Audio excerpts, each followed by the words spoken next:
இப்படி எல்லாமே ஆசைப்படுகிறார்கள். இந்த ஆசை எல்லாமே பொய்ன்னு யாருமே நினைக்கிறது இல்லை. அப்ப பொய்ன்னு நினைச்சிருந்தாங்கன்னா இந்த உலகத்துல இத்தனை துன்பங்கள் இல்லை. நமக்கு 2 குழந்தைங்க இருக்குதுன்னா கஷ்டப்பட்டு வேலை செய்யறோம், சம்பாதிக்கிறோம், காப்பாத்துறோம். அதோட நம்ம கடை முடிஞ்சு போச்சு. நீ அவன் வருவா நாளைக்கு நமக்கு சோறு போடுறான்னு எதிர்பார்க்க கூடாது. ஒரு மிகப்பெரிய பணக்காரர் இருந்தாரு. அவர் வயசுக்கு நிறைய சம்பாதிச்சாரு. தங்கம், வெள்ளி, வைரம், பணம், நகைன்னு. அது என்ன பண்ணாருன்னா, இது திருடனுக்கு அதிகம்னு செவருக்கு வீடு கட்டினார். ஒரு வீடு பெரிய செவரா வச்சாரு. அதுக்குள்ள நடுவு இரும்பு பெட்டியில வச்சு அதெல்லாம் கட்டி போட்டார் வீட்டை. வீட்டை கட்டின பிறகு உடம்புக்கு சரியில்லாம போச்சு. பசங்க 2 பசங்க 2 பொண்ணுங்க எல்லாம் 4 பேரும் வந்து உட்கார்ந்துருக்காங்க.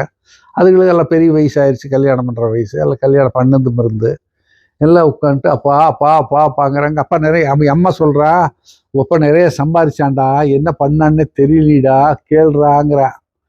அப்போ அந்த பையன் போய் காது கிட்ட போய் அப்பா அப்பா அப்பாங்கிற. அப்பா அப்படியே பாக்குறாரு. அப்படியே பாக்குறாரு.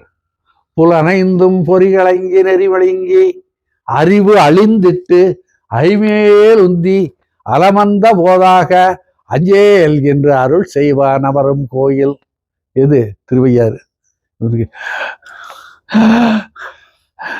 புலனைந்தும் பொறிகளங்கி, ஐம்புலங்கள் வேலை செய்யல, அறிவு போயிருச்சு, மதிமயங்கி அறிவு அழிந்துட்டு ஐமேல் வந்து இந்த ஈழை உள்ள இருந்து கோழையும் இருமலும் வந்து இந்த நேரத்துல போய் மாங்கிட்டு உட்காந்து காது கிட்ட கேட்கிறாப்பா சம்பாரிச்சியே இல்லை எங்கப்பா வச்சேன்னு.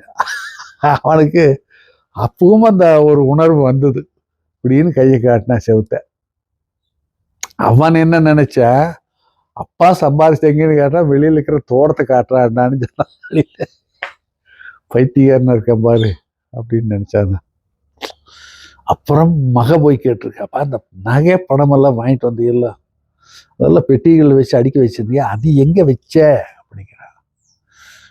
அவன் இப்படின்னு காட்டுற, தண்ணி தொட்டிக்கிட்டான். பைத்தியன்னு அர்த்தம் போலுக்கு மண்ணு மேல ஆசை இருக்குதுன்னு தண்ணி தொட்டி காட்டுறான் பாரு. அதை இடிச்சு நான் பார்த்தா சரி இவங்கிட்ட ஒன்றும் விஷயம் இல்லைன்ட்டு பையன் இன்னொருத்தன் வந்தான். அப்பா என்னப்பா காசெல்லாம் வச்சிருந்தியே எங்கப்பா போச்சுன்னு. ஒரு 4 நாள் காட்டினான். எப்ப இந்த மாதிரி எல்லாத்தையும் நான் வச்சிருக்கேன்டா ஊரா. அவன் சொல்ல நினைக்கிறான், சொல்ல முடியல அவனால. அப்படின்னு நினைச்ச உடனே இவங்க எல்லாம் பார்த்தாங்க.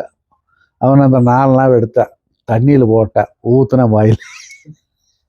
மக பார்த்தா, கொஞ்சம் மண் எடுத்தா, தண்ணியில கொஞ்சம் கரைச்சா, ஊத்துன வாயில.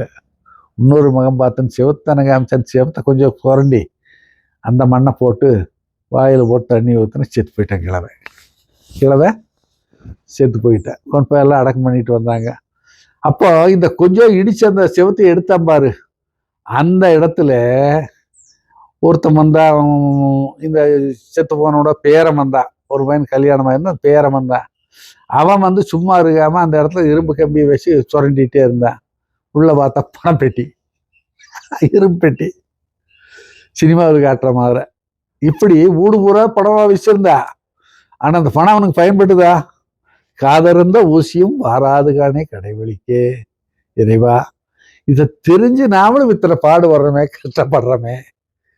எப்போ வந்து நம்மளை எல்லாம் ஆட்கொள்ள போறார் இறைவன். மகிழ்ச்சி. நாமும் பட்டினத்தாரை போல உண்மையான துறவியா இருக்க முயற்சி பண்ணுவோம். நன்றி, வணக்கம். திருச்சிற்றம்பலம்.